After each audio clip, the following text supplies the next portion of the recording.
አሁን ሚኒሊክ ይባላል። ሚኒሊክ በጣም ልባቸው የተማሩ ፈላስፋ ነበሩ። ዛሬ እኛ እንደምንወዳቸው ንጉስ 7 ዓመት ሙሉ ሞተው እንዴት ተደበቀ? እንዴት ተደበቀ? 7 ቀን እኮ አይደለም፣ 7 ዓመት በጣም ረጅም ጊዜ ነው። አሁን ቅድም ዶክተር ፋንታ ሚኒሊክ አልተማሩም ግን እንደዚህ ነበሩ አለ። ሚኒሊክ በጣም ልባቸው የተማሩ ፈላስፋ ነበሩ። በእኔ በኩል ደግሞ ግን የልብ ትምህርትን እንደ ትምህርት ስለማንቆጥር ሁልጊዜ ትምህርት የሚመስለን ጭንቅላትና ጡንቻ ስለሚመስለን እዛ ላይ ፎከስ ስለምናደርግ ነው። በታሪክ እንደምታውቁት አጼ ሚኒሊክ ሞተው 7 ዓመት እኮ ህዝቡ አያውቅም። ግን አብይ አህመድ አብይ አህመድ ተሸክሞ ያስገባ እሱ አማራ ሺህ ዓመት ንገስ ያለ ገና 995 ዓመት ይቀረዋል። ከኛ ጋር ፎቶ በመነሳት ከኛ ጋር በመደዋወል መሬት የሚያጭበረብሩ አሉ። እኛ ጋር መዋል መሬት ማጭበርበሪያ መንገድ መሆን የለበትም። ቴዎድሮስ ይባላል። በፎቶ ጎንደር ብትሄዱ በጣም ብዙ መኪና ላይ ፎቶ አለ። ማን ገደለው? ምን እንግሊዝ መቼም አማርኛ ይናገር መቼም እንግሊዝ እንዲበርብሮ ቤቱ አያቅ። ይሄው ዛሬ እንኳን ሽፍታ መያዝ ተቸግረን የለ እንዴ? ህዝቡ እየደበቀ ቴዎድሮስን ወገኑ ቤተሰቡ ቢደብቀው ኖሮ እንዴት አድርጎ እንግሊዝ ያገኘው ነበር? ማን ገደለው? አሁን ከሞተ በኋላ ዝም ብለን ብንል ዋጋ የለውም እኮ እያለ ምን ረዳ ነው? ምን አደረግን? ከሱ ጋር ቆመን ሲሞትስ እንዴት ሞተ? አሁን ሚኒሊክ ይባላል። በታሪክ እንደምታውቁት አጼ ሚኒሊክ ሞተው 7 ዓመት እኮ ህዝቡ አያውቅም።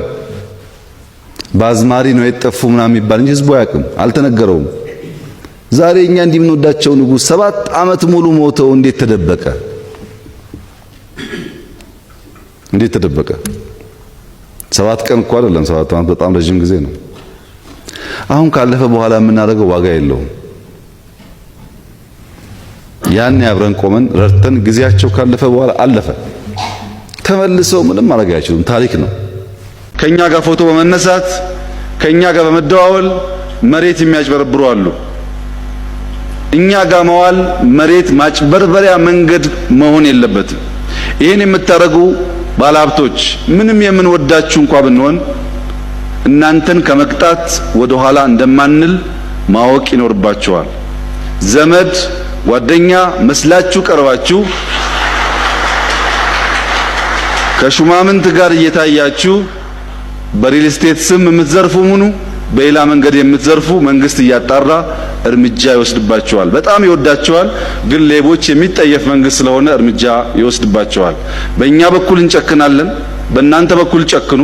ሁለታችን ከጨከን አትጠራጠሩ፣ ኢትዮጵያን ባልነው ጊዜ ውስጥ ካለችበት ከፍታ ማላቅ ይቻላል። ከዚች ደሃ ሀገር የሚሰርቁ ሰዎች በመንግስት ስርዓት ውስጥ ተሰግስገው ይገኛሉ።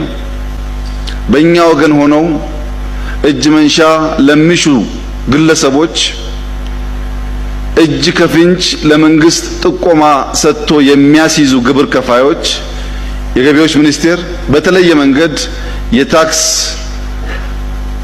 ቅናሽ እንዲከፍሉ በማድረግ ሌብነትን ካልተዋጋን በስተቀር በምትከፍሉት ገንዘብ ብቻ የሀገር ልማት ሊረጋገጥ አይችልም። ያለምንም ጥርጥር መነግራችሁ በዚህ ዓመት እናጠናቅቀዋለን። ሁሉም ለዛ ራሳችሁን ማዘጋጀት ይኖርባችሁ። ልክ እናስገባችኋለን። በትጥቅ በ2 ሳምንት 4 ኪሎ እንገባለን። ጨምሩበት። ግን ትናንትና ናፋቂዎች፣ ትናንትናን ለማጽናት የምንሸረግድ ሰዎች ሳንሆን ነገን ለልጆቻችን ለመስራት መጋፈጥ የማይጋባን ጉዳዮች የምንጋፈጥ ለውጥ ፈላጊዎች ነን። ዝም ያለ ውሃ ጥልቀት አለው ይባላል። ስክን ማለታችን የማድረግ አቅማችን የሚያሳይ እንጂ መድከማችን አያሳይም። አንዳንዱን ቸል ብሎ ማለፍ ያስፈልጋል፣ መስከን ያስፈልጋል። አይ ጀግናው አብይ አህመድ አብይ አህመድ ተሸክሞ ያስገባ እሱ አማራ ሺህ ዓመት ንገስ ያለ ገና 995 ዓመት ይቀረዋል። ምንም ላደርግ አልችልም።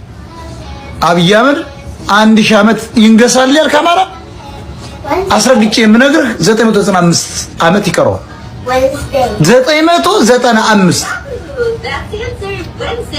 በቃ ቻለው። አየነው እኮ አሁን ፋኖ ይኸው አብይ አህመድ እኮ ደብረ ማርቆስ መጣ። ዘመነ መሪ ነው፣ ቀይ መስመሪ ነው፣ ጎጃሚ እውነትህን ነው። መሪ ነው አይደል? መሪ እኮ መቀሌ ተገኘ።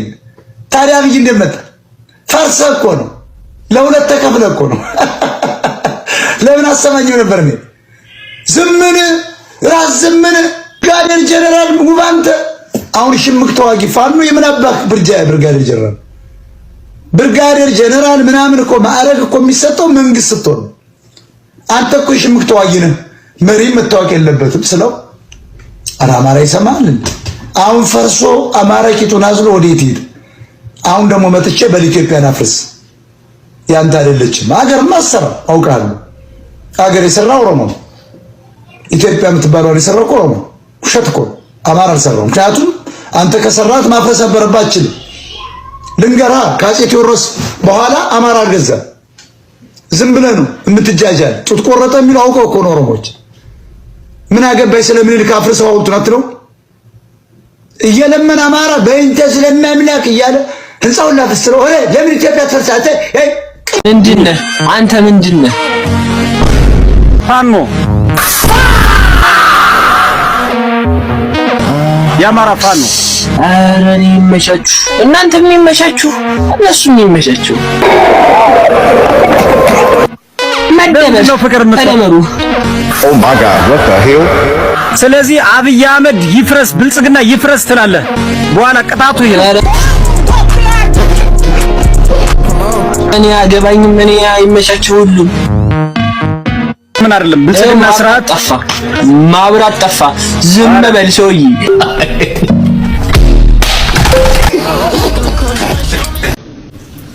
ጨለማና ብርሃን ይተዋወቃሉ እንጂ አብሮ አይኖሩም።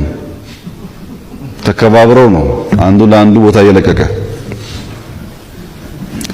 ሰላም ክፋትና ደግነትን እናስማማ፣ እውነትና ውሸትን እናስማማና አብረን ኑር ቢባል የሚቻል አይመስለኝም።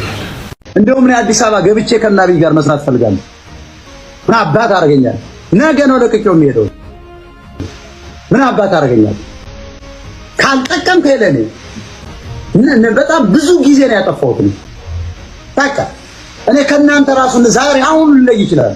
እዚህ ድሬዳዋ ላይ ሆኖ ሊከራከር የሚችለው ድሃ ማህበረሰብ እሱ ነው አክብሬ ዝቅ ብዬ የማገለግለው።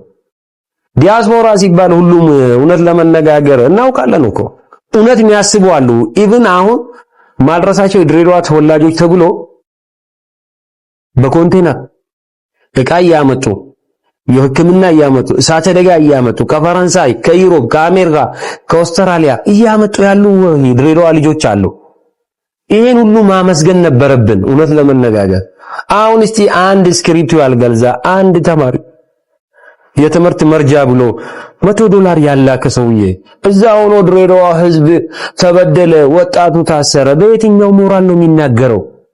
እኔ እኮ ፀሐይ እየገረፈን የሰው ፊት እየገረፈን ማንም ቢሰድበንም ለህዝባችን ብለን ችለን እኮ የምንሄደው እኮ እኔም እኮ እንደማንም ሰው እኮ በግል ቢሆን እኮ ትከላከላለህ። እስቲ የትኛው መሪ ነው? ከድር እዚህ እስካለ ነው። ከድርን ባይዘወይ ከስልጣን ሲወርድ በአንድ ሳምንት ይረሱታል። እርግጠኛ ሆኜ የምነግርህ በአንድ ሳምንት ይረሱታል። ከአሁን በፊትም ብዙ ባለስልጣኖች አሉ፣ የሚፈሩ ባለስልጣኖች ከስልጣን ሲወርዱ ማን ዞሩ ብሎ ያያል። እኔ ያ ትሬንድ አይደለም፣ ነገም እንደምወርድ አውቃለሁ። የምንሰራቸው ነገሮች ደግሞ የድሬዳዋ አመራርና ፖሊስ አይለያይም። እነሱ የፈለጉት እኔ ማታ ኮሚሽነር ይዤ ኮሚሽነር ማውን ይዤ ይሄነውን ይዤ 9ኙም ጣቢያ ላይ ፓትሮል እናደርጋለን እስከ ማታ 8 ሰዓት በሳምንት 2 እስር ቤት እየገባን እንጠይቃለን። ፖሊሶቹ ያውቃሉ፣ ይሄ የፖሊስ ጣቢያ ሁሉም ያውቁታል። አንዳንዴ ብቻዬን እወጣለሁ። ይሄ ሰላም እንዴት መጣ ነው። በቃ ይሄ ሁሌ ኮንትሮል እንዴት ያደርጋል ነው። አሁን ባለው ተጨባጭ ሁኔታ ኢትዮጵያ ውስጥ የከተማ ነዋሪ ከመሆን ወጣ ብሎ በትንሽዬ ጎጆ መኖር ጤነኛ ቤተሰብ ይፈጥራል። ከተሜነት የሚፈለግበት ዋናው ምክንያት ለኢንፍራስትራክቸር ነው፣ ለመሰረተ ልማት ነው። መንገዱ ችግር ያለበት፣ ቤቶች ችግር ያለባቸው፣ መብራት ውሃ ችግር ያለበት፣ ስልክ ችግር ያለበት ከሆነ ምንም አስፈላጊ አይደለም ከተማ መኖር። ለምሳሌ ለምሳሌ ሸኔ ብላችሁኛል ቅድም። ሸኔ የባንዶች ባንዳ ነው። እስቲ ወያኔ ኢትዮጵያን ሲያስተዳድር ኦሮሚያን በውክልና ሲገዛ ያልነበረ ሸኔ ዛሬ አሁን እንደው ፐርፌክትም ባልን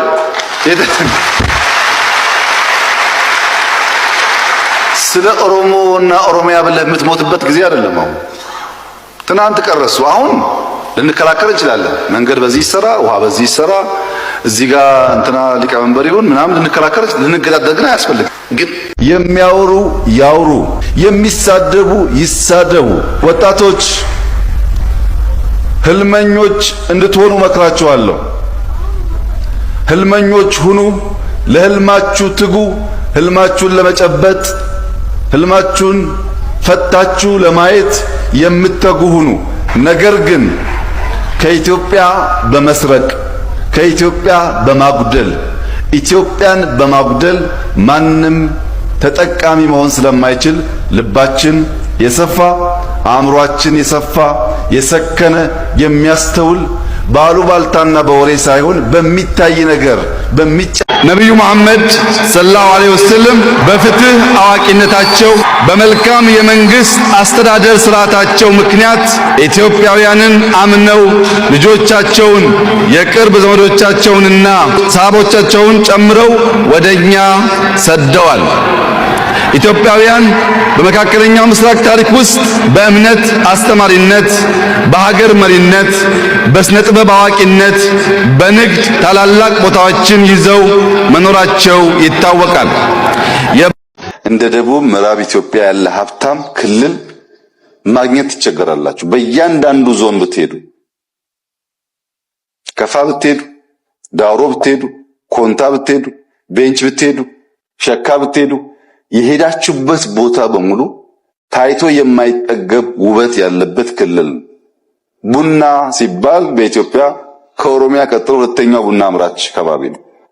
ይሄ ሁሉ ሀብት፣ ይሄ ሁሉ ቅን ሰው ያለበት ክልል ለምንድነው አንዳንድ አይን ገላጭ ስራዎች ሲጀመሩ እነሱን ወስዶ በራሱ የማይሮጠው? ማንን ነው የሚጠብቀው ቁጭ ብለው የሚለው ጉዳይ አመራሮችም የሀገር ሽማግሌዎችም ወጣቶችም እንድታስቡበት ፈልጋለሁ። ደቡብ ምዕራብ ኢትዮጵያ የምታለሙ እናንተ ናችሁ። ደቡብ ምዕራብ ኢትዮጵያ ራሱን ማልማት ብቻ አይደለም ለሌላ መትረፍ ይችላል። ሩጫውና ሽኩቻው ከሚዛን ከቦንጋ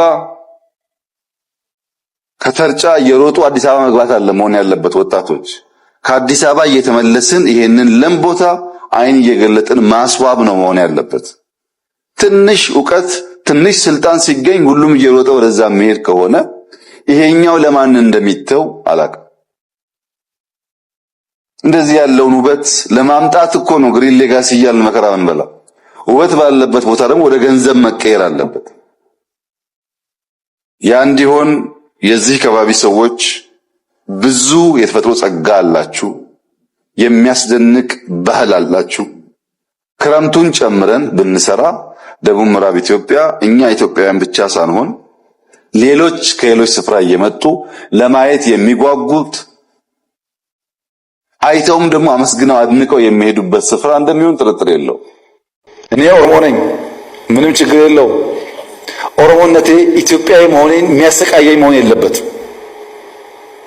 እኔ ሰው ነኝ፣ እኔ አብይ ነኝ፣ እኔ ወንድ ነኝ። እነዚህ ማንነቶችን አስታርቄ መጓዝ የሚችል መሆን መቻል ይኖርብኛል። አንደኛው ገዝፎ ሌላውን በማኮስመን አብሮ መኖርን የሚያጠፋ እንዳይሆን መጠበቅ ያስፈልጋል። በጣም ችግር ነው። አንዳንድ ሰዎች ከስራቸው በላይ ያስጮሃሉ። በቴክስት ስራቸው አይጮሁም፣ እነሱ ያስጮሁታል። የላቁ የተሻሉ ለመሆን ያስተቃዩናል በቴክስት ግን ምን እያደረጉ ነው ስንል ቢሮአቸው አይጮሁም፣ አይናገርም ስራቸው። ይሄ የኢሞሽናል ኢንተለጀንስ ችግር ነው። ሰው ሊያቅ ይችላል ያለውበትን ነገር አለመገንዘብ ማለት ነው። ከሚሰሯቸው ሰዎች ጋር ሰላም የላቸውም፣ ሌላ ስራ ግን ይመኛሉ። ባሉበት ሰላም የለም፣ ግን መንግስት አዳዲስ ስራዎች እንዲያመጣ ይጠብቃሉ። ሊኒየር የሆነ ኤክሰለንስ፣ ሊኒየር የሆነ እድገት በሌላው ነገር ዝቅ ያደርጋል ማለት ነው። በሆነ ጉዳይ በጣም ጎበዝ ሆነን በሆነ ጉዳይ ዜሮ ከሆነ ይጓተታሉ። ኢሞሽናል ኢንተለጀንስ ላይ ሆሊስቲክ የሆነ ኢንተለጀንስ ላይ ካላደገ በቀር በማትማቲክስ፣ በፊዚክስ፣ በኢንጂነሪንግ ብቻ መጎበዝ ሰውየው ሙሉ ያደርገው። ያ ደግሞ ማህበረሰብ አይገነባም፣ ተቋም አይገነባም ማለት ነው። አሁንም ለውጊያ የምታስቡ ሰዎች ተው ባካችሁ፣ ክላሳችሁን አስቀምጡና እንነጋገር። በውይይት በምክክር በምርጫ ሀገር እንምራ። ዝም ብሎ መታሰር መገረፍ ምናምን የለመን ሰዎች መንግስት ያንን ስተው የደከመን ከመሰለን ስተናል።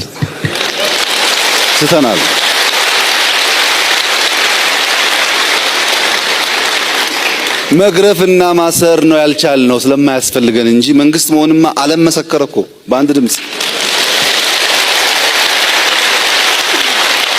ታሪካዊ ቀን ስለበቃችሁ ስለበቃን እንኳን ደስ ያላችሁ ማለት ፈልጋለሁ።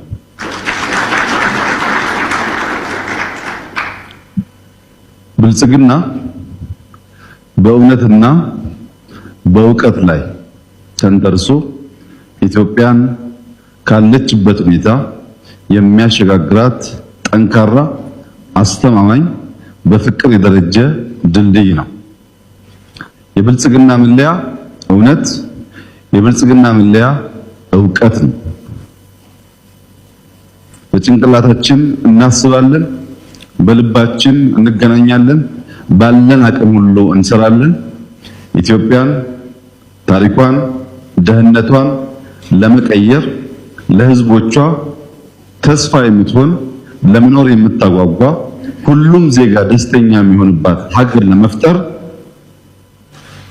በእውነትና በእውቀት ላይ የምንሰራ ሲሆን ኢትዮጵያ መንግስት መምራት አልቻለም የሚሉ ሰዎች እኮ አሉ።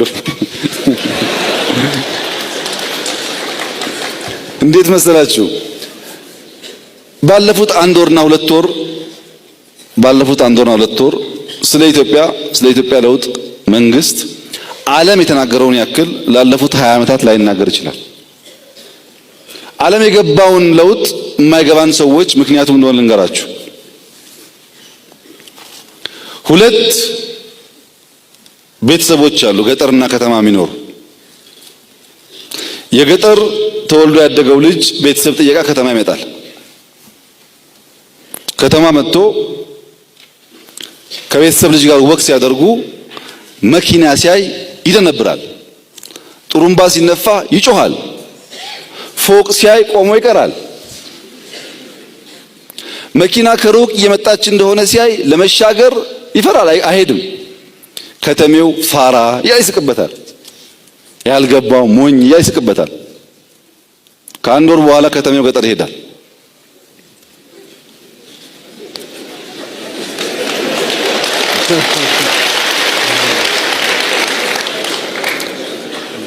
ጦጣም ሲያይ አንበሳ መጣብኝ ይላል። ዝንጀሮም ሲያይ ነብር መጣብኝ ይላል።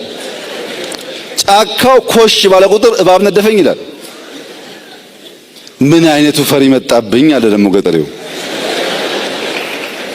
ዝም ብሎ መታሰር መገረፍ ምናምን የለመን ሰዎች መንግስት ያንን ስተው የደከመን ከመሰለን ስተናል።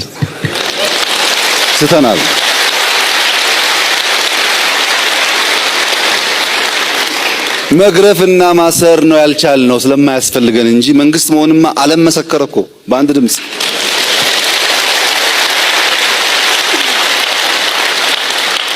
ይሄ መስራት አይጠቅመንም፣ ለሁሉም አይጠቅምም። መስተካከል ይኖርበታል። ሰላም ያስፈልጋል።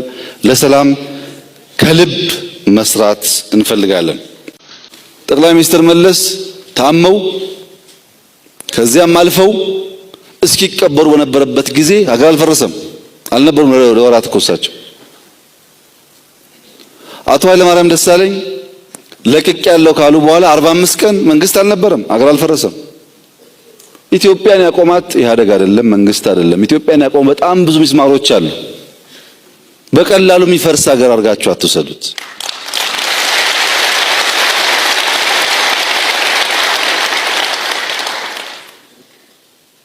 አንዳንዱ አሁን ተነስቶ ኢትዮጵያን መበተን የሚችል ይመስለዋል።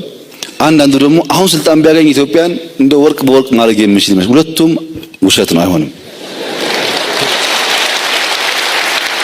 ባንዴም አይፈርስም፣ ባንዴም አይገነባም። ያደክማል፣ ጊዜ ይወስዳል። ሀ ተብሎ ሁ የለም። ሁሌ ሀ ነው፣ ሁሌ ጩኸት ነው። አሁን ያለንበት ዘመንስ ውሸትና ጩኸት የነገሰበት ነው። ውሸትና ጩኸት ደግሞ አይሰሩም ብቻ ሳይሆን የተሰራ ያፈርሳሉ። ፖስት ትሩዝ የሚባለው ዘመን፣ ድህረ እውነት የሚባለው ዘመን ዋነኛ ዓላማው ምንድነው? ፖስት ትሩዝ ማለት ዋነኛ ዓላማው ፐርፐዝ የሌለው ዓላማ የሌለው ከዕለት ጉርስ ከእፍታ ተሻግሮ ማሰብ ማየት የማይችል ትውልድ መፍጠር ማለት ነው። ፖስት ትሩዝ እንደሱ ነው። ውሸት ውሸት ውሸት፣ ምንም ኮንሲኩዌንሻል የሆነ ሐሳብ የለም፣ ሲኩዌንሻል የሆነ ኖሌጅ የለም። ሀ ተብሎ ሁ የለም። ሁሌ ሀ ነው፣ ሁሌ ጩኸት ነው። ሲሰባሰብ አንድ ግብ የሚያሳካ ነገር የለውም። ፖስት ትሩዝ ሎጂክ የቀነሰ ማለት ነው። ሪዝኒንግ የቀነሰ ማለት ነው። ፋክት የቀነሰ ማለት ነው። ኢሞሽንን ከፍ ያደረገ ማለት ነው። ምን ብናገር ነው ሞቅ ሞቅ የሚለው?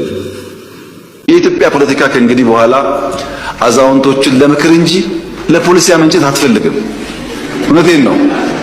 ምክር ብቻ ነው።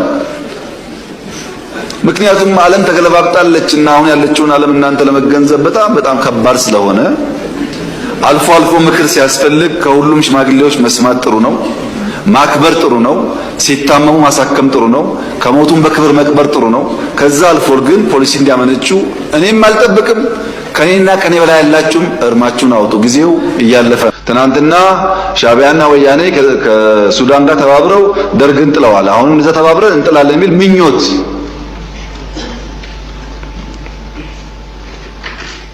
እንኳን ሻዕቢያና ወያኔና ሱዳን ሌላም ቢጨመር በኢትዮጵያ ሉዓላዊነት ቅንጣት ታክል ስጋት የለም። ቅንጣት ታክል አማራና ኦሮሞ እያለ የሚከፋፈል ማንኛውም ሰው ጎጃምና ጎንደር ብሎ መከፋፈሉ አይቀርም። ምስራቅ ጎጃምና ምዕራብ ጎጃም መባባሉ አይቀርም። የኛ ቀይና የነሱ ቀይ መባባሉ አይቀርም። በመጨረሻም በእናት እንጂ በአባት አንድ አይደለንም መባባሉ አይቀርም። ቤቱም ሲገባ የእናቱን ልጅ የአባቴ አይደለህም ብሎ ከመከፋፈል አይቦዝንም። አንዴ እየወረደ አንዴ እየተከፋፈለ የሄደ ማህበረሰብ ማቆሚያ የለውም።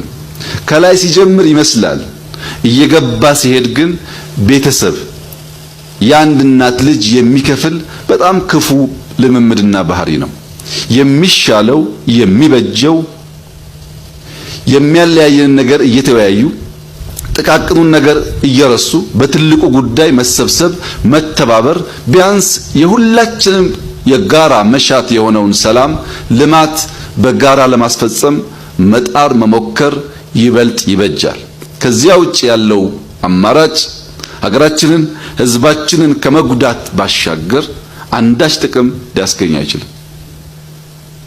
ብርዳማ እንደሆነች የሚነገር ቢሆንም ዛሬ የዘመናት ጥያቄዋ ሲመለስላት ሰው ብቻ ሳይሆን ምድሩን በፀሐይ ስቆ ይታያልና ደስታው ከላይም ከታችም ስለሆነ እንኳን ደስ ያላችሁ፣ እንኳን ደስ ያለን። ይሄ ጥሩ አይደለም፣ መስተካከል አለበት። አሁንም ጥያቄው ማንኛውም ተፎካካሪ ፓርቲ ክላሹን አስቀምጦ የሐሳብ ክላሽ ታጥቆ በተለይ 2-3 ፓርቲ ሆኖ አማራጭ ኃይል ሆኖ የሚታገል ከሆነ በተደጋጋሚ እንዳልኩት ኤክስትራ ድጋፍ ለማድረግ ፍላጎት አለ። ቢሮ የሚያስፈልግ ነገር ለማገዝ ፍላጎት አለ። አሁን ችግሩ ፓርቲ የለም፣ ቤተሰብ ነው ያለው።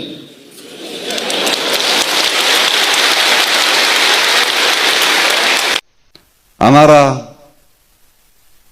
ጉድፈላ፣ ተካድክ፣ ጠፋ ምናምን የሚሉ አክቲቪስቶች፣ ጋዜጠኛ ነን የሚሉ ሰዎች አማራ ከትግራይም ከሱዳንም ከሌላው ክፍልም ከፍቅር ውጪ ሰው በጉልበት በኃይል ሊያንበረክከው ከፈለገ ራሱን መከላከል የሚችል ህዝብና በዛም የሚታወቅ ህዝብ መሆኑን ዲናይ ያደረገ በነገራችን ላይ እዛ አካባቢ ሄዳችሁ አይታችሁ ይሆናል። የአርማጮ የወልቃይት የጠገዴ ህዝብ እንኳን አሁን ባለው ሁኔታ ባለፉት 30 ዓመታት ያ ሁሉ ዱላ የወረደበት ኢትዮጵያዊነቱንም የበጌምድር ሰው መሆኑንም እየተናገረ እየሞተ እየተሰደደ ዛሬም አለ። ዛሬም ሸብረክ ያለ አካባቢ አይደለም። የኦነግን የትግል ታሪክ ለማራከስ የሚሞክር ኦሮሞ የለም። እኔ ልንገራችሁ፣ ታግሏል። ኦነግ ኦሮሞን አንቅቷል። ኦሮሞን አደራጅቷል። ምንም አይናቅም፣ ክብር ይገባዋል። ነገር ግን አሁን ያለው ዘመን አሁን ያለው የሊደርሺፕ አፕሮች ያኔ ከምናውቀው ጋር ይለያል። ለዛ ደግሞ የተዘጋጀ ኃይል ሲኖር እንዲሁ ሰብሰብ ብሎ ማክበር ጥሩ ነው የሚሆነው። መናናቅ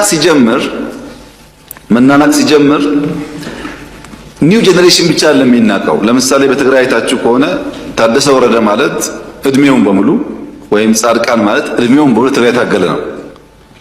በትግል ደረጃ ደብረጽዮንና ታደሰ ወይም ጻድቃን እምብዛም አይለያዩም፣ አብረው ነበሩ። አንደኛው ጥሩ ሌላው መጥፎ ሊሆን አይችልም። ግን እየወደቅ ስትሄድ ልክ እንደ ውሃ ነው። እየወረቅ ስትሄድ መሽተት ትጀምራለህ። ማራከስ ከጎን ይጀምራል። ኦነግ ጋር ብትሄዱ እንደምታውቁት እኔና ጋሽ ዳውድ ኢብሳ ይለያያል እሳቢያችን። ግን ጋሽ ዳውድ ኢብሳ ጀግና ናቸው። ይሄንን ግን አልክድም። እኔ ላለፉት 40 ዓመታት ኮንሲስተንትሊ ለኦሮሞ ሕዝብ ታግለዋል፣ በችግር በመከራ ውስጥ። እኔ ጀግነታቸውን አምናለሁ። አብሮ የታገለው ግን አያምንም። የጋሽ ዳውድ ግሩፕ ጋሽ ሌንጮን ያራክሳል፣ የጋሽ ሌንጮ ግሩፕ ጋሽ ዳውድን ያራክሳል። ሁለቱም ግን ጀግኖች ናቸው። መራከስ አያስፈልግም፣ መማር ነው የሚያስፈልገው። ከድካማቸው ተምረን የበለጠ ሆነን መገኘት እንጂ አንዱን ማራከስ ዋጋ የለውም። ሲሚለርሊ ቲፒኤልኤፍ የትግራይ ህዝብ ያደረገው ተጋድሎ፣ የአማራ ታጋዮች ለአማራ ያደረጉት ተጋድሎ፣ የአፋር፣ የሶማሌ፣ የቤንሻንጉል፣ የጋምቤላ ክብር ሊሰጠው ይገባል። ነቅተው ለማንቃት ሞክረዋል። ነገር ግን አሁን ዘመኑ ኤአይ ነው፣ ተላልፈናል። ብዙ መራራቆች ስላሉ አንድ ነገር እያሰቡ በአንድ ጊዜ በመስራት አይሆንም። ኦፕሬቲንግ ሲስተሙ በጣም ፈጣን ነው። ይህን አምኖ መቀበል የሚያስፈልግ ይመስለኛል። በእርግጠኝነት የምነግራችሁ ግን እንኳን ሻዕቢያና ወያኔና ሱዳን ሌላም ቢጨመር በኢትዮጵያ ሉዓላዊነት ቅንጣት ታክል ስጋት የለም። ቅንጣት ታክል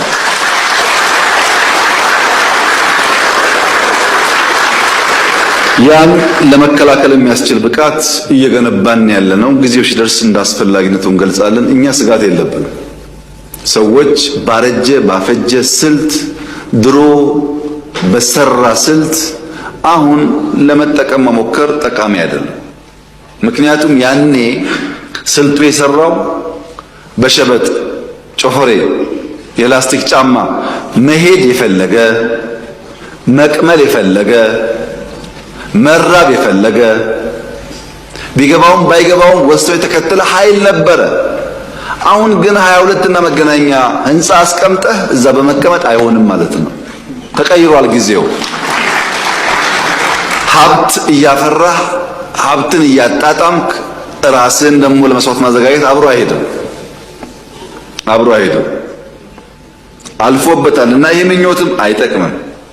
ቅድም ብየዋለሁ፣ አሁን ደግሜ መናገር የምፈልገው የሚያስፈልገን ሰላም ነው፣ የሚያስፈልገን ትብብር ነው፣ የሚያስፈልገን አብረን መስራት ነው። የሚያጓጉ ነገሮች አሉ። ትግራይ ጦርነት እንዲፈጠር ሰፊ ፍላጎት አለ። እምቢ ያልንበት ምክንያት ትርፍ የለውም ብለን አሁንም ለሰላም በራችን ክፍት ነው፣ ለንግግር በራችን ክፍት ነው።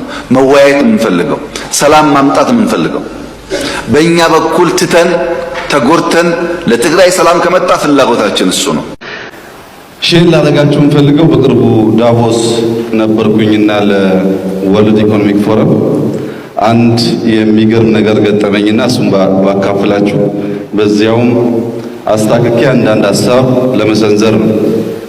ዳቮስ ወደ ፎረም ቦታ እየሄድን የአንድ ሀገር መሪ በትልቅ ማስታወቂያ ፎቶአቸው ተቀምጦ በእኔ ሀገር ዲጂታል ቴክኖሎጂ $1 ትሪሊየን ኢንቨስትመንት ጀምር ያለው የሚል ማስታወቂያ ነው። ግን ትሪሊየን የሚለው ከሩቅ ስለሆነ አልታየኝምና ፍሪሊየን ብዬ አነበብኩት። ጽሁፉ ጋር እስከምደርስ ሰውየውን እያደነቁ ያዋን ነገር ስታዩ ያለው ሪአክሽን ታውቃላችሁ። ምን አይነት ጂኒየስ ሰው ነው ፍሪሊየን ያለው? ፍሪ ማለት ያው ፍሪ ነው፣ ሊየን ደግሞ ሚሊየን፣ ቢሊየን፣ ትሪሊየን እንደሚባለው ነውና ለዚህ ሴክተር የሚወጣው ኢንቨስትመንት የቁጥር ልክ የለውም ማለቱ ነው ብዬ ያሰብኩ ስጠጋ ለካ ትሪሊየን ነው የሚለው እና አይ ሰውየው አልገባውም ማለት ነው። እኔ ግን ዛሬ ብሔራዊ ቲያትር ገልጠዋለሁ እየመጣ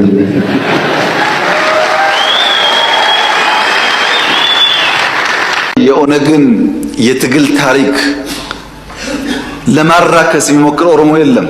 እኔ ልንገራችሁ፣ ታግሏል። ኦነግ ኦሮሞን አንቅቷል፣ ኦሮሞን አደራጅቷል። ምንም አይናቅም፣ ክብር ይገባዋል። ነገር ግን አሁን ያለው ዘመን አሁን ያለው የሊደርሺፕ አፕሮች ያኔ ከምናውቀው ጋር ይለያል። ለዛ ደግሞ የተዘጋጀ ኃይል ሲኖር እንዲሁ ሰብሰብ ብሎ ማክበር ጥሩ ነው የሚሆነው። መናናቅ ሲጀምር ኒው ጄኔሬሽን ብቻ ለሚናቀው። ለምሳሌ በትግራይ አይታችሁ ከሆነ ታደሰ ወረደ ማለት እድሜውን በሙሉ ወይም ጻድቃን ማለት እድሜውን በሙሉ ትግራይ ታገለ ነው። በትግል ደረጃ ደብረጽዮንና ታደሰ ወይም ጻድቃን እምብዛም አይለያዩም፣ አብረው ነበሩ። አንደኛው ጥሩ ሌላው መጥፎ ሊሆን አይችልም። ግን እየወደቅ ስትሄድ ልክ እንደ ውሃ ነው። እየወረቅ ስትሄድ መሽተት ትጀምራለህ። ማራከስ ከጎን ይጀምራል። ኦነግ ጋር ብትሄዱ እንደምታውቁት እኔና ጋሽ ዳውድ ኢብሳ ይለያያል እሳቢያችን። ግን ጋሽ ዳውድ ኢብሳ ጀግና ናቸው። ይሄንን ግን አልክድም። እኔ ላለፉት 40 ዓመታት ኮንሲስተንትሊ ለኦሮሞ ውስጥ ታግለዋል፣ በችግር በመከራ ውስጥ።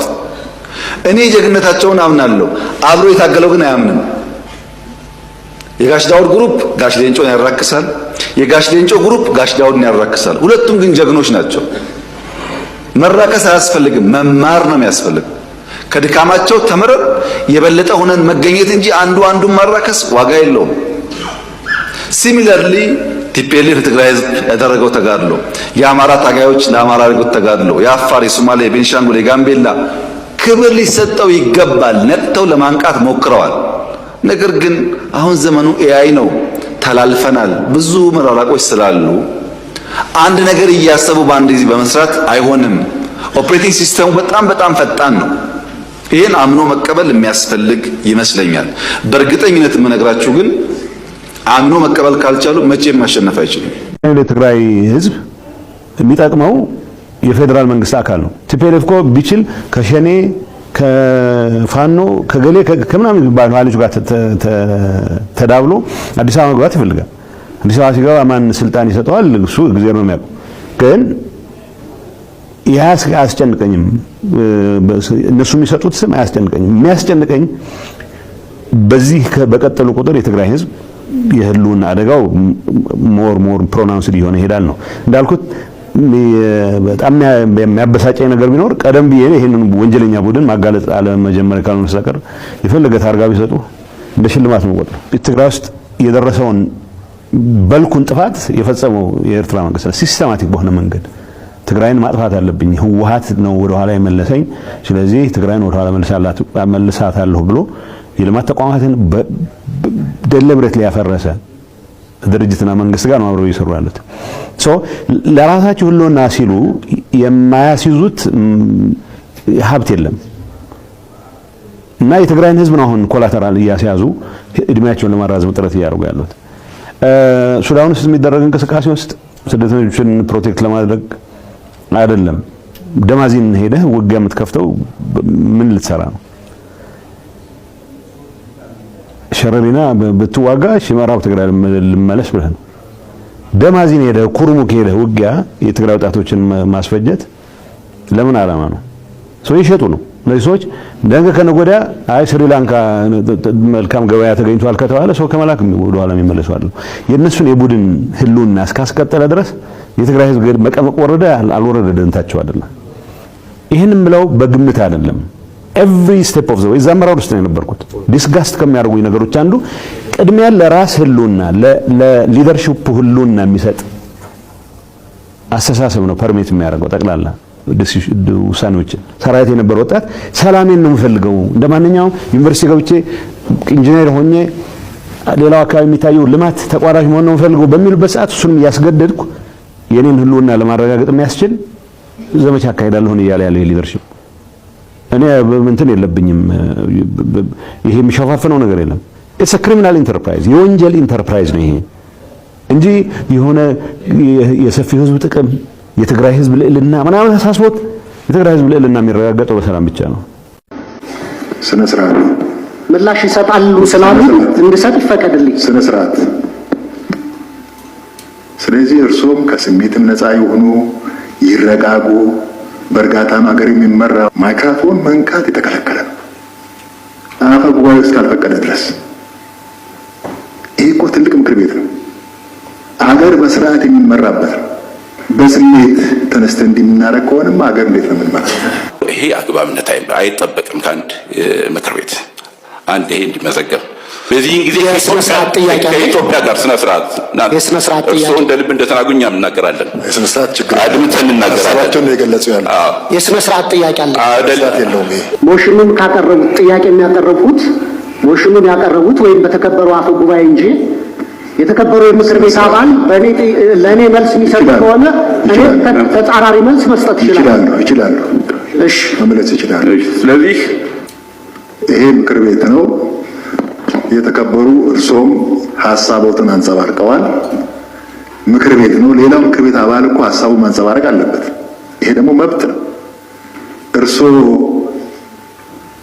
በተለያየ መንገድ በዘለፋም ይሁን በተለያየ መንገድ ሐሳቦት ሲገልጹ ሁሉም ሰው ዝም ብሎ አዳምጧል። እርሶ ባነሱት ሐሳብ ላይ ደግሞ ምላሽና ማብራሪያ ሌላው ሰው ይሰጣል። አፈ ጉባኤው ብቻ አይደለም የሚሰጠው፣ መንግስት ተጠሪ ብቻ አይደለም የሚሰጠው። እያንዳንዱ የምክር ቤት አባል የራሱ መብት አለው። አቋም የመያዝ መብት አለው። ሐሳብ የመስጠት መብት አለው። ስለዚህ እርሶም ከስሜትም ነፃ ይሁኑ፣ ይረጋጉ። በእርጋታም ሀገር የሚመራው ዝም ያለ ውሃ ጥልቀት አለው ይባላል። ስክን ማለታችን የማድረግ አቅማችን የሚያሳይ እንጂ መድከማችን አያሳይም። አንዳንዱን ቸል ብሎ ማለፍ ያስፈልጋል፣ መስከን ያስፈልጋል። ክቡር አፈ ጉባኤ ስሜ ስለተነሳ ሪአክት እንዳደርግ ይፈቀድልኝ። አሁንም ስነ ስርዓት ለምንድን ነው ምንም እጅም ሳይነሳ? ይሄ እኮ ፓርላማ አባል የተሰበሰበበት ፓርላማ ነው። እንደው ዝም ብሎ ሰው ተገናኝቶ ድምጽ የሚያሰማበትም አይደለም። እጅ ማንሳት፣ እጅ አንስቶ እድል ሲሰጥ መናገር ነው። ስነ ስርዓት እኮ ይሄ ነው። አሁንም እድል ልሰጠው እችላለሁ፣ ግን ተመሳሳይ አስተያየት እንደሚሰጡ ደግሞ እርግጠኛ ነኝ። ስነ ስርዓት ጥያቄ አለ ክቡር አፈ ጉባኤ። እሺ ቀድሜ ያላነሳሁት ምናልባት ሌሎች ጥያቄዎች ያነሱት ከሆነ ብዬ ነው።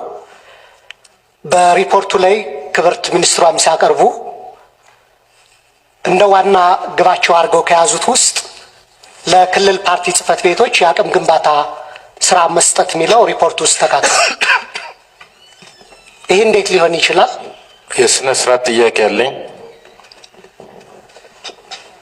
አልጨረሱም? መጨረስ አለበታ። ዶክተር ደሳለኝ ጨርስና ሌላ ጥያቄ ያለው ደግሞ ይሰጣል። አንዴ ስህተት መስሎኝ ነበር። ሪፖርቱ ውስጥ ግን 2-3 ጊዜ ነው የተካተተውና አንደኛ ሚኒስቴር መስሪያ ቤቱ ውስጥ የተቃዋሚ ፓርቲዎች አመራሮች ጭምር ያሉበት ነው። ሁለተኛ አንጻራዊ ወጣት መሪዎች ባሉበት ባህላችን አልተቀየረም ወይ የፓርቲና የመንግስትን ስራ ቀላቅሎ የመስራት እና ክቡር አፈ ጉባኤም በዚህ ላይ እርምት እንዲሰጡ ክብርት ሚኒስትሯም ምክር ቤቱንና የኢትዮጵያን ሕዝብ ይቅርታ እንዲጠይቁ መጠየቅ ፈልጋለሁ። ሌላ ስነ ስርዓት ጥያቄ ነው። ይሄኛውን አስተያየት ሰጥቼ ባልፍ ጥሩ ነው። አመሰግናለሁ። ቆይ ይሄኛው የተከበሩ ዶክተር ደሳለኝ ያነሱት የስነ ስርዓት ጥያቄ አይደለም፣ ጥያቄ ነው። ስለዚህ ጥያቄ አለኝ ብሎ ጥያቄ ማቅረብ እንጂ የስነ ስርዓት ጥያቄ ስላይደለ ማለት ነው። ስነ ስርዓት ጥያቄ አይደለም። ምክንያቱም የስነ ስርዓት ጥያቄ የማይሆነው ሪፖርት ላይ በተካተተ ጉዳይ ጥያቄ ያለው ጥያቄው መጠየቅ ነው። አሁን የተከበሩ ዶክተር ደሳለኝ ያነሱት ጥያቄ ነው። ይሄን እንዴት ተካተተ? ይሄን እንዴት ሰራችሁ? ይሄ መንግስትና ፓርቲ አሁንም አልተለየም ወይ የሚል ጥያቄ ነው። ስነ ስርዓት የሚሆነው በደንቡ መሰረት ሪፖርቶች ባይቀርቡ፣ በደንቡ መሰረት ጥያቄዎች ባይቀርቡ፣ በደንቡ መሰረት ቋሚ ኮሚቴው አንቀጽ ጠቅሶ ጥያቄውን ባያዘጋጅ፣ ይሄ ስነ ስርዓት ጥያቄ ነው። አሁን ይሄ ስነ ስርዓት ጥያቄ ሳይሆን የተከበረው ዶክተር ደሳለኝ የጥያቄ ነው። ስለዚህ ጥያቄው ተመዝግቧል። ስነ ስርዓት ያልሁት እዚህ ላይ ክብርት ሚኒስትሯ እንዲያቀርቡልን የሚጠበቀው የሚኒስትር መስሪያ ቤታቸውን የመንግስት ሪፖርት እንጂ ሚኒስትር መስሪያ ቤታቸው የሰራውን ካድሬ የማሰልጠን ስራ መሆን ስለሌለበት ፕሮሲጀራሊ ትክክል አይደለም በሚል ነው። ክቡር አፈ ጉባኤ ምላሽ ይሰጥበታል። የስነ ስርዓት ጥያቄ ሳይሆን ይሄ ጥያቄ ነው። በድጋሚ ለመግለጽ እሺ፣ የስነ ስርዓት ጥያቄ ያነሳው። እሺ፣ አመሰግናለሁ። የተከበሩ አፈ ጉባኤ እኔ ማንሳት የምፈልገው የስነ ስርዓት ጥያቄ የአባላት ስነ ምግባር ደንብ ቁጥር 6/2008 ላይ ብዙ ጊዜ እዚህ ቤት የስነ ስርዓት ጥያቄ ሲጠየቅ የስነ ስርዓት ጥያቄው የሚጠየቅበት ቁጥር ተገልጾ ነው መጠየቅ ያለበት። ብዙ ጊዜ እየቀረበ ያለው እዚህ ቤት የስነ ስርዓት ጥያቄ እዚህ የተከበረ ምክር ቤት ላይ የስነ ስርዓት ጥያቄ እየተባለ እየተገባ ሌላ አይነት አሁን ቅድም እንደተነሳው አይነት በተደጋጋሚ የሚነሳበት ሁኔታ ስላለ ይሄ ምክር ቤቱ ቢያርመው ለማለት ነው። አመሰግናለሁ። አመሰግናለሁ። የተከበሩ አፈ ጉባኤ አሁን የተከበሩ የምክር ቤት አባል ያነሱትን ነው። የምክር ቤታችን በአሰራር ስርዓት ነው የሚመራው፣ ደንብ ነው የሚመራው። ማንም አባል የስነ ስርዓት ጥያቄ ያለ ብሎ ካሰበና ካመነበት ሀሳብ ማንሳት ይችላል። ነገር ግን በዚህ በ6/2008 የደንብ ቁጥር በየትኛው ላይ የተቀመጠው ሀሳብ ነው የተጣሰው የሚለውን ማመላከት አለበት።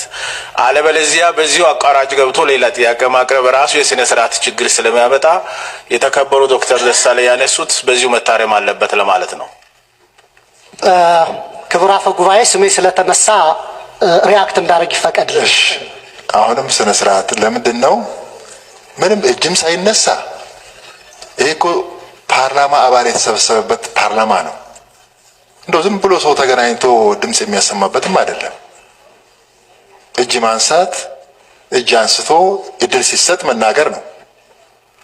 ስነ ስርዓት እኮ ይሄ ነው። አሁንም እድል ልሰጠው እችላለሁ፣ ግን ተመሳሳይ አስተያየት እንደሚሰጡ ደግሞ እርግጠኛ ነኝ። አንደኛ ነገር ሁሉም ይህ ምክር ቤት የሚከተላቸው ስነ ስርዓቶች፣ መርሆች ምክር ቤቱ የሚከተላቸው ከዓለም አቀፍ ልማዶችም ሆነ ከምክር ቤቱ አሰራር ልማዶች የሚቀዱ ሁሉም ነገሮች በሕጉ ተካቷል ተብሎ አይታሰብም። ሁለተኛ ያነሳሁት ጥያቄ ቤዚክ የፕሪንሲፕል ጥያቄ ነው። ሕጉ ላይ ሕገ ደንቡ ላይ ይህንን ጉዳይ ኤክስፕሊሲትሊ ዲል አያደርገውም። ዲል አያደርገውም ማለት ግን የፓርቲና የመንግስት ስራ ተቀላቅሎ ሲቀርብ ምክር ቤቱ ዝም ብሎ ይቀበለዋል ወይም ደግሞ አስተያየት ሳይሰጥበት ያልፋል ማለት ስላልሆነ አንድ። ሁለተኛ አንድ የምክር ቤት አባል በሚጠይቀው ጥያቄም ሆነ በሚያነሳው ሀሳብ ሌሎች የምክር ቤት አባላት ተደርበው አይሰጡም የሚል አሰራር ስነ ስርዓታችን ላይ ያለና የተሰጠውም ነገር ትክክል አይደለም። ክቡር አፈ ጉባኤ ይህንም ማርሞት እንዲያልፉ ጠይቃለሁ። አመሰግናለሁ። እዚህ እኔ ምክር የሚሰጠው ማስተካከያ ሳይሆን ምክር የሚሰጠው ደንቡን በደንብ እንዲያነቡ ነው። የተከበሩ ዶክተር ደሳለኝ ለወደፊቱም ደንቡን በደንብ እንዲያነቡ፣ የስነ ስርዓት ጥያቄ ሲያነሱ ደግሞ አንቀጽ ጠቅሶ እንዲያነሱ። ፓርላማ አባል አንቀጽ ጠቅሶ ሕግ ጠቅሶ ነው የሚነጋገረው ማለት ነው። እንደዛ እንዲያደርጉ ለማሳሰብ ነው። ወደ ምላሽና ማብራሪያ እንላለን።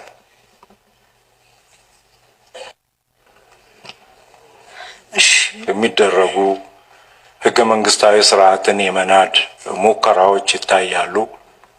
አንደኛ በጋዜጠኝነት ስም፣ በነጻነት ታጋይ ስም፣ በማህበረሰብ አንቂ ስም፣ በሰብአዊ መብት ስም፣ በአካባቢ ጥበቃ ስም በተለያዩ መንገዶች ህገ መንግስታዊ ስርዓትን ለመናድ የሚደረጉ ከውስጥም ከውጭም በመቀናጀት ሙከራዎች አሉ።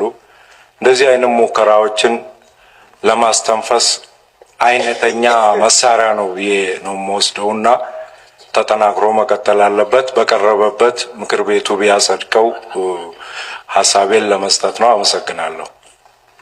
እሺ፣ እናመሰግናለን። ሌላ አስመሳዮች አሉ። የብሔር አንደኛ፣ የኦሮሞ አንደኛ፣ የአማራ አንደኛ፣ የትግራይ አንደኛ፣ የጋሞ አንደኛ፣ በተግባር ግን ሌቦች የማይሰሩ እኔ እበልጣለሁ የሚል ስሜት፣ እኔ እሻላለሁ የሚል ስሜት፣ ካለኔ አንደኛ የለም የሚል ስሜት ለዘመናት ደሃ አድርጎ አቆይቶናል። በስም ብቻ የሰፈር ተወካይ ለመሆን የሚሞከረው ሙከራ አይጠቅመንም።